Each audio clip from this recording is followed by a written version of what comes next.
condo or think about buying a condo, Fannie Mae just released some news this last week that you're going to want to pay attention to. Let's get into the story.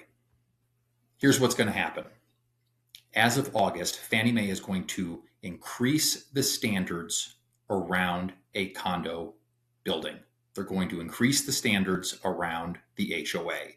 Lenders evaluate the buyer every single time, and they do evaluate the building and the HOA. Those requirements and standards are going to increase. And financing is going to depend on the health of the HOA, not just the buyer. Lenders are going to look at reserve savings, insurance coverage, maintenance and repairs. A benchmark to think about is roughly 15% of your budget in reserves. The insurance coverage, is it adequate to rebuild the building in today's cost climate? And deferred maintenance and repairs. If there's anything that hasn't been touched in a long time, that's going to be a red flag for the bank, and they may not lend on the HOA or the building. Dues may change. No guarantee that this will happen, however, but some HOAs may need to increase their reserves. And one way to do that is going to be to increase their monthly fees and or increase assessments to their homeowners. This is going to have an impact on a lot of condos. Currently in our marketplace, 18% of available housing is a condominium. So as we see these rules roll out, we will find that there are condominiums that are not financeable. And what that means for those units is that if there is less buyer demand because they can't get a loan on the condo, you're going to see the potential for downward pressure on prices on certain projects. Now, here's where the fork in the road is going to show up. There are some incredibly well-managed HOAs in our marketplace. They have reserves, they have long-term studies in place, they know what projects they need to tackle, they build budgets around them, assessments are in place to take care of those things. Those condos that are really well managed and run may see more buyer demand as they are a better, more solid purchase.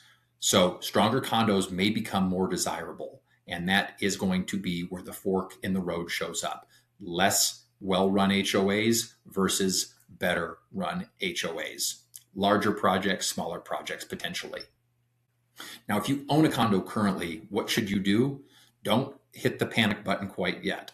Ask a few simple questions. Ask about the reserves and any upcoming repairs that the project or the complex needs to deal with. Review HOA financials. Understand insurance coverage. These three things alone will help give you a better idea if your HOA is being managed properly. I'm going to attach a PDF to this video and to the newsletter that I send out. If you have a condo and you want to know what's going on with it, use that PDF as a cheat code to go ahead and get a hold of your management company to get these questions answered. Now, what should buyers do? Again, shop for a condo. We've got some incredible condos here in Sun Valley. But before you fall in love with an individual unit, take a step back and make sure that the building itself is something that you can fall in love with as well. As I mentioned, about 18% of the overall housing in our local marketplace is a condominium. So it's going to have ramifications locally, there is no doubt. Older and underfunded HOAs may feel more pressure than ones that are more robust and better run. Understand your position. Again, if you own a condo, ask the right questions. If you're looking to purchase a condo here in the coming months, ask the right questions. The more you know, the better you're going to be situated to make the right decision. If you own a condo and you want to know what this all means for you, give me a call. Let's have a conversation. And if you're in the market to buy a condo, let's sit down and have a talk about what this means for you. And let's pick the right project that makes the most sense for your long-term real estate goals. Signing off, Zach Greenewald at Keller Williams.